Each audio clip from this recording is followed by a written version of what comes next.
On your Daily Detroit, a lawsuit seeks to end sales tax on tampons and feminine products in Michigan. People have lost their jobs over the fallout from the phallic cake incident in Macomb County.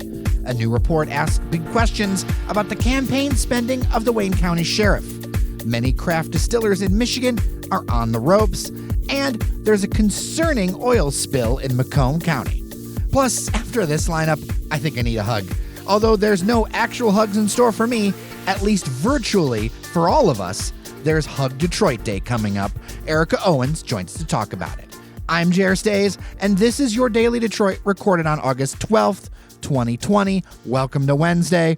Before we get started, I wanted to share a heartfelt thanks to our newest Patreon member, Cole. You're awesome for joining us at patreon.com/dailydetroit. He remembered to become a member. Welcome aboard. Let's get started. Should tampons and other feminine personal products be taxed in Michigan? That's at the heart of a lawsuit filed Tuesday, naming the state of Michigan and the state's Department of Treasury. 3 women, represented by the nonprofit Period Equity, are contending that the 6% use tax on menstrual products violates the Equal Protection Clause of both the Michigan and United States constitutions. More than half of the states in this country still charge the so-called Tampon Tax, which opponents say is unfair and is sex-based discrimination. A number of studies have shown that this is part of what's called an unofficial pink tax, meaning products meant for women are costlier than similar ones meant for men. Plaintiffs are seeking class action status and for the state to refund $25 million in revenue received during the last 4 years. The 19th, a nonprofit, nonpartisan newsroom reporting on gender, politics, and policy says that over the years, the American Medical Association, former President Barack Obama, and others have supported repealing the tax. The primary argument for keeping it is that it is a significant amount of revenue for state budgets, as it's a product that, for many people, well, they must buy it. Additionally, under the stimulus passed by Congress at the beginning of the coronavirus pandemic, menstrual products are deemed medical necessities and can be included in flexible spending accounts. Earlier today, Michigan Attorney General Dana Nessel tweeted her support for removal of the tampon tax and noted that there are bills in the legislature pending to do this. However, they are stalled in the Republican-controlled chambers. There's a fuller report on 19thnews.org, and I'll link to that in the show notes, and this will be a story we will watch going forward.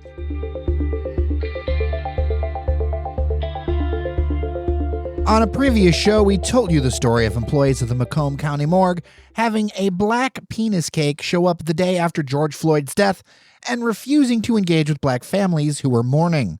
Macomb County officials announced Tuesday the firing of the morgue supervisor around the issue, which also included adult posters in workers' cubicles and racist comments. This is on top of 3 employees that were already fired. According to officials, with that, the investigation has been concluded and all actions taken.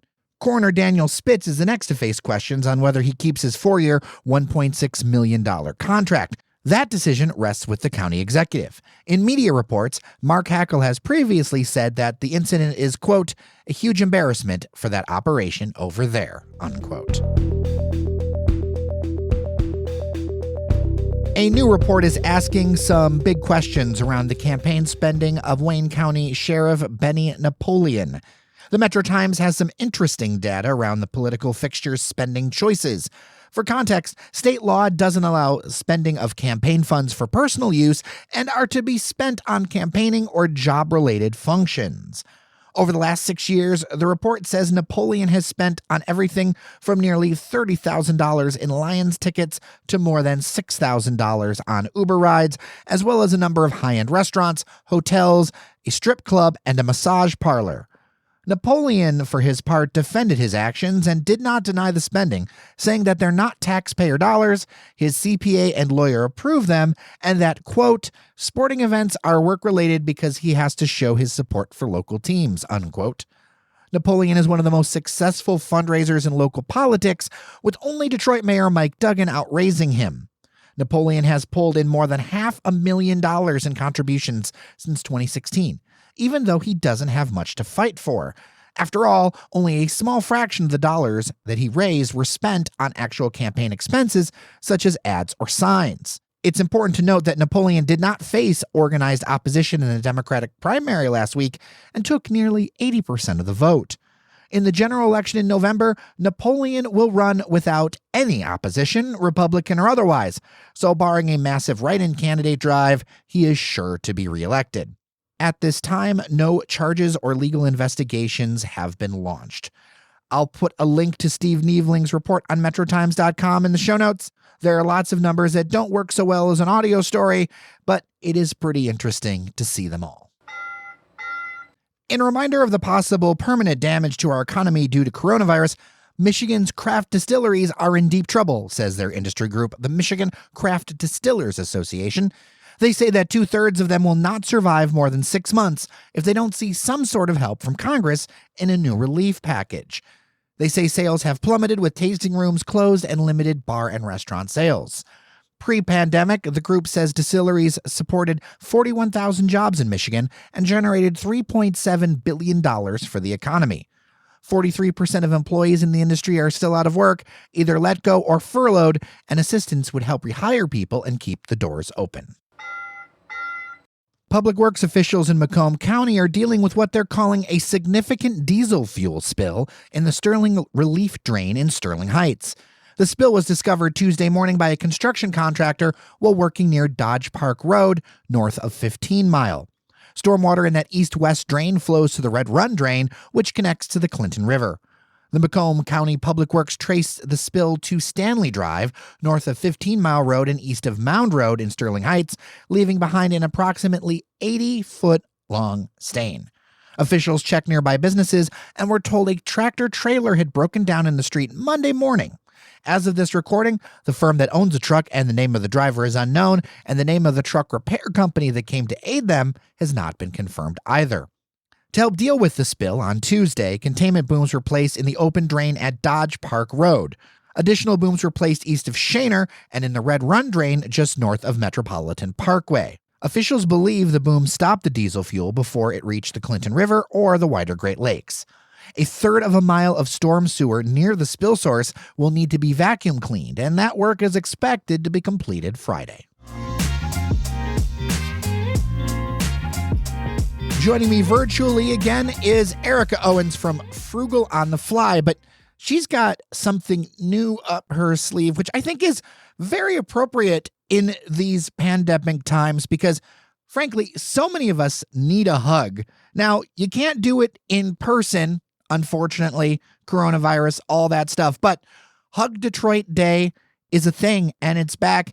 Erica, what are we doing?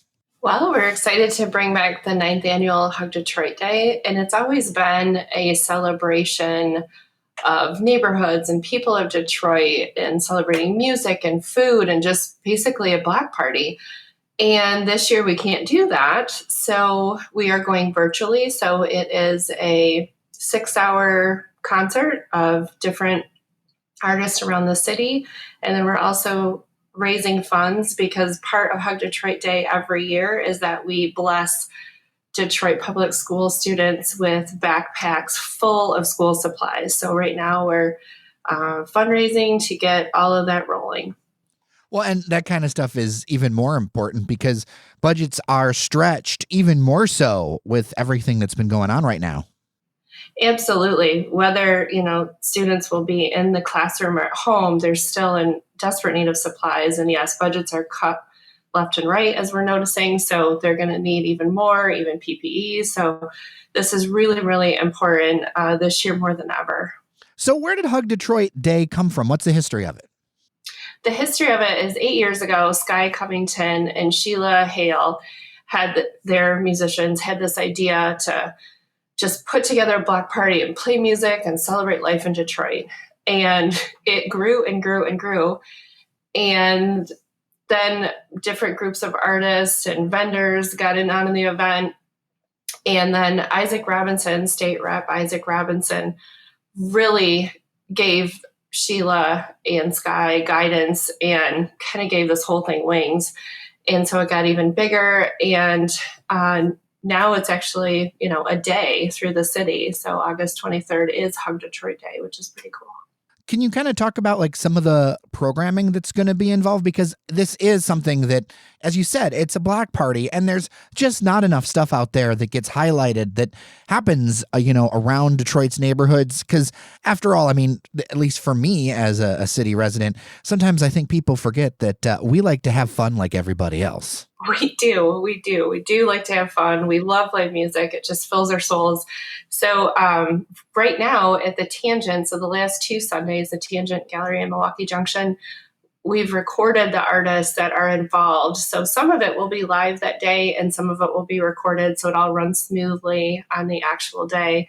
So far, blues singer Tasha Owens is involved, Fantastic Four, Jai Fears, Miss QB, rapper Rock Wilson, Miss Carmen Somber Diaz, Brenda Wilson. There's just a ton of artists. So it was really, really, really fun. Last Sunday, I got to listen in on the recordings at the Tangent, and it's kind of a neat experience. It's a little different than anyone's ever done before, but it's really coming together beautifully. And on our Facebook page this week, we'll release little snippets of what you're going to see. And how did you get involved with it? Last year, I got involved because they also do different things throughout the year. So different fundraisers for things. They also do a coat drive in the winter. So I got involved last year because I know Sky Covington, and she's like, hey, we're doing this, we're doing that. I'm like, I'm on board. So I got my friends together and we were gathering coats. We, family in Detroit with a lot of kids lost their house in a fire. So we all rallied, friends and I, and we gave them home goods and, towels and clothes and food. So it's just kind of a real grassroots organization that really just has a finger on the pulse of the neighborhoods and says, hey, this is what's happened. You call out, text friends and say, what can we do here? Hold on, let's get organized. So it's pretty cool. So I was involved in that last year and did some things with Isaac, and he was the ambassador for it last year, and they named me this year the ambassador for Hug Detroit Day. Well, and before we go on, I just want to make sure to mention that Isaac Robinson, unfortunately, we lost him to COVID-19 this year. We did in March. Yeah, he was a dedicated servant to the community, and he actually was the rep for the district that this studio sits in. Yes. If people want to get involved, let's talk about all the ways they can do that, because I was looking over the press information, and there are some good ways to help people directly and then have some fun with this. Yes, we will take activity kits, PPE, school supplies, backpacks from 4 to 10 the next 2 Sundays, so this Sunday and next Sunday, at the Tangent Gallery. And I'm sure Jared will mention where that's located. And also, if you just want to make it really easy and click to donate, we have a GoFundMe, and 100% of donations provided will go towards purchasing the gaps we have in providing stuffed backpacks for kids. And I will be sure to put that GoFundMe link in the show notes. And the Tangent, that is just down the road here near East Grand Boulevard, just east of Woodward. And I will have a link, of course, to that in the show notes as well. And then there's also the live stream. Yeah, the live stream will be 4 to 10, August 23rd on our Facebook page. So Hug Detroit Day. Give that a like. We also, on the event page, make sure you grab a ticket. It's free from Eventbrite, but at least if you grab your ticket, you'll get updates. If we have information or new artists, different times that we're going to be live, like make sure you know what's happening. So grab your ticket. Then you can throw it on your calendar too. Well, Erica Owens, thank you so much for your time. And I encourage people to go check out hugdetroitday.com.